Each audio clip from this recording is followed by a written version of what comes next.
আসসালামু আলাইকুম। ২০২৫ সালের ৭ম শ্রেণীর বাংলা বিষয়ের নাম হচ্ছে সপ্তবর্ণা। আজকে আমরা বাংলা বিষয়ের ৮ম অধ্যায় নিয়ে আলোচনা করব। নাম হচ্ছে সেই ছেলেটি। লিখেছেন মামুনুর রশীদ। মূল্য এর ৪৬ নং পৃষ্ঠায় শুরু হয়েছে। এই যে এখানে দেখতে পাচ্ছ সেই ছেলেটি মামুনুর রশীদ লিখেছেন। এই যে এটি হচ্ছে একটি নাটিকা। এখানে দৃশ্যকল্প ১, ২, ৩ এভাবে আছে। এটা একটা নাটিকা।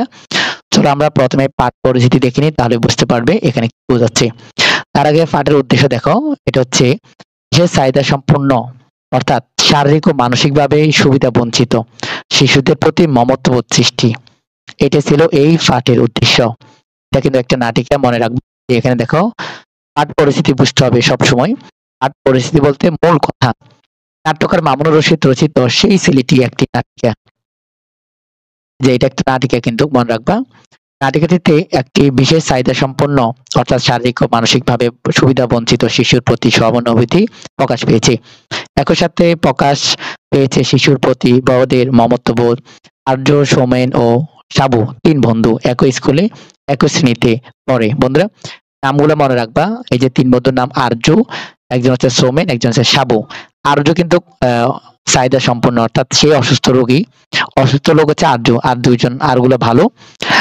আর এরপরে দেখো এখানে দেখো, কিন্তু বিদ্যালয়ে হেঁটে আসতে আর্যর খুব কষ্ট হয়। মাঝে মাঝে তার পা অবশ হয়ে আসে। বন্ধুদের সাথে সমান তালে চলতে পারে না। কখনো কখনো বসে পড়ে। বন্ধুরা আর্যর জন্য আস্তে আস্তে হাঁটে। তাতে স্কুলে যেতে দেরি হয়ে যায় এবং ওরা শিক্ষকের কাছে বকুনি খায়। আসলে হয়েছিল আসলে হয়েছিল কি, আর্য ছোটবেলায় ভীষণ অসুখে পড়েছিল। তাতে তার পা সরু হয়ে যায়, মানে চিকন হয়ে যায় আর কি, সরু হয়ে যায়। কিন্তু আর্য জানে না কেন তার পা অবশ হয়ে আসে। তার মা জানেন আর্যর অসুখের কথা। তিনি কাঁদেন। একদিন স্কুলে যাওয়ার পথে পা অবশ হয়ে গেলে আর্য বন্ধুদের স্কুলে যেতে চলে যেতে বলে। সে রাস্তায় পাশে বসে থাকে। বসে থাকে। আইসক্রিমওয়ালা আসে, হাওয়াই মিঠাইওয়ালা আসে। সে তাদের সাথে কথা বলে। তারা চলে যায়। আরজু ভাবে পাখি কিংবা মেঘ তাকে যদি উড়িয়ে নিয়ে স্কুলে দিয়ে যেত। এরপর আরো আছে দেখো। এদিকে শিক্ষক লতিফ স্যার আরজুকে ক্লাসে না দেখে সোমেনদের কাছ থেকে ঘটনাটি জেনে সোমেনদের সঙ্গে নিয়ে আরজুর খোঁজে রওনা হন। বন্ধুরা, স্যারের নাম মনে রাখবা, লতিফ স্যার। এই যে লতিফ স্যার। আরজুকে দেখে তিনি বুঝতে পারেন যে আরজুর পা অবশ হইয়া আসা একটা রোগ। তখন লতিফ স্যারের কথায় সোমেনদের মনে সহানুভূতি জাগে। তাদের সহায়তায় আরজু স্কুলে যায়। এ হচ্ছে এই নাটিকার মূল কথা, মূল পাঠ পরিচিতি আর কি। চলো এবার আমরা নাটিকাটি দেখে নিই। অসাধারণ একটি নাটক, মানে নাটিকা। প্রথম দৃশ্য, এখানে কয়েকটি দৃশ্যে ভাগ আছে। প্রথম দৃশ্য হচ্ছে দেখো, গ্রামের পাশ দিয়ে যাচ্ছে সোলেমান, আরে সোমেন, একজন সোমেন, সাবু, আরজু। সবাই গান গাইতে গাইতে স্কুলে যাচ্ছে। বেশ তাড়া তাদের। একসময় হঠাৎ থেমে যায় আরজু। ওরা আরজুকে ফেলেই চলে যায়। আরজুর ব্যথা পায়ে সাবু ফিরে আসেন। এরপরে সাবু দেখো, সাবু বলল, কি হলো আবার? আরজু বলল, আমি আমি যে আর হাঁটতে পারছি না। তখন সাবু বলল, এই যে দেখো আরজু, রোজ রোজ তোর জন্য আমি স্যারের বকুনি খেতে পারবো না। এই যে এটা তোমরা একটু নিজের মতো করে পড়ে নাও। এরপর আসো, এখানে আরো আলোচনা আছে। আইসক্রিমওয়ালার সাথে কথা বললো। এরপর এখানে দেখো, এই যে এটা খুব অসাধারণ। এই যে আইসক্রিমওয়ালার সাথে বললো। এরপর আর্য বললো, ভাই শোনো, তুমি কোন দিকে যাচ্ছ? আইসক্রিমওয়ালা বললো, এরপর আর্য বললো, এরপর আইসক্রিমওয়ালা বললো, আর্য বললো, হাওয়াই মিঠাইওয়ালা আবার বললো। ওই যে আর্য আইসক্রিমওয়ালার সাথে কথা বলে, অপেক্ষা করে তার জন্য মিঠাইওয়ালার সাথে কথা বলে। এই যে এরপরে এখানে আর্য হাওয়াই মিঠাই, এখানে শেষ প্রথম দৃশ্য। এবার আসো দ্বিতীয় দৃশ্য। দ্বিতীয় দৃশ্য কি হলো দেখো, টিফিনের বাজে। সোমেন, বাবু আরো ছেলে মেয়ে টিফিন পিরিয়ডে বেরিয়ে আসছে। তারা খেলছে। এ সময় আসেন লতিফ স্যার। হ্যাঁ, যে লতিফ স্যার বলল, এই সাবু, এদিকে শোনো। আচ্ছা, আর্যকে দেখিস না যে? সাবু বলল, স্যার। মাঝপথে এসে আর্য বলল, তোরা যা। এরকম মাঝে মাঝেই করে আর্য। এই যে দৃশ্যটা, দৃশ্যকল্প ২টা দেখে নাও। এখানে অসাধারণ ভাবে সাজিয়ে তুলেছে।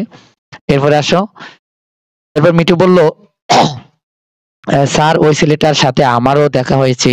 লতিফ স্যার বলল, কোথায়? মিঠু বলল, ওই যে হ্যাঁ পলাশতলির আম বাগানের ওখানে বসে আছে যে। এটা দ্বিতীয় দৃশ্যের অংশ। এই যে দ্বিতীয় দৃশ্যটি তোমরা দেখাও, ভিডিওটি স্কিপ করে দেখে নাও, মানে স্কিপ না, পজ করে। এরপরে আসো এবার তৃতীয় দৃশ্য। তৃতীয় দৃশ্যতে কি হলো দেখো, আমবাগান। যখন আসলো আমবাগানে, অসহায় আর্য বসে আছে একা। সে উঠে দাঁড়ায়, একটা পাখি ডাকছে, তাকে অনুসরণ করার চেষ্টা করছে সে। তারপর আর্য বলল, দেখো আর্য কি বলছে, পাখি একটু নিচে নাম না, তোমার সাথে কথা কই, আমাকে স্কুলে নিয়ে যাবে? এই যে অসাধারণ, পড়লে দেখবে অনেক সময় যদি মন দিয়ে পড়ো তোমার চোখের পানি চলে আসবে। এটা চাহিদা সম্পূর্ণ ব্যক্তি অর্থাৎ শিশু, তাদের কতটুকু আশা আকাঙ্ক্ষা থাকে। এবার আসো এখানে তোমরা এতটুকু শেষ করো। এই যে এতটুকু তোমরা নিজেরা পড়ে নাও। হ্যাঁ, এরপরে আসি আমরা লতিফ স্যার কি বললো দেখি। যে এরপরে লতিফ স্যার বলল, তোমরা খেয়াল করনি? না স্যার। সুমন বলল, না স্যার। লতিফ স্যার বলল, তোমাদের বন্ধু না? সুমন বলল, জি স্যার। লতিফ স্যার বলল, তোমার যদি এরকম হতো, এই যে দেখতে পাচ্ছ এখানে এই যে লতিফ স্যার শেষ করে দিছে নাটিকাটি। এই যে পরে লতিফ স্যার বলল, চলো দেখি তোমার চিকিৎসার জন্য আমরা কি করতে পারি। এই যে এখানে অসাধারণ একটি নাটিকা। আবার আসো আমরা এখানে শব্দার্থ দেখে নিই। সেই ছেলেটি বলতে কি বোঝায়? সেই ছেলেটি নামক এই লেখাটি একটি নাটিকা। এটি এ বইয়ের আর সব লেখার মতো নয়। এতে কয়েকজন বিশেষ বিশেষ জায়গা থেকে নিজেদের মধ্যে কথা বলছে। এই যে এটা তোমরা নিজের মতো করে পড়ে নাও। এর দৃশ্য মানে কি, মতলব মানে কি। এরপর আসো এখানে আমরা লেখক পরিচিতি দেখে নিই। মামুনুর রশিদ বাংলাদেশের বিশিষ্ট নাট্যকার, অভিনেতা ও নির্দেশক। তিনি 1948 সালে মানে 48 খ্রিস্টাব্দে টাঙ্গাইলে জন্মগ্রহণ করেন। এরপর আসো কর্ম অনুশীলন আছে, এখানে নমুনা প্রশ্ন, বর্ণরচনী প্রশ্ন আছে, এদিকে আছে সৃজনশীল প্রশ্ন আছে। তো বন্ধুরা আজকের ভিডিওটি আমরা এখানে শেষ করছি। ভালো থাকবে, সুস্থ থাকবে, ধন্যবাদ, আল্লাহ হাফেজ।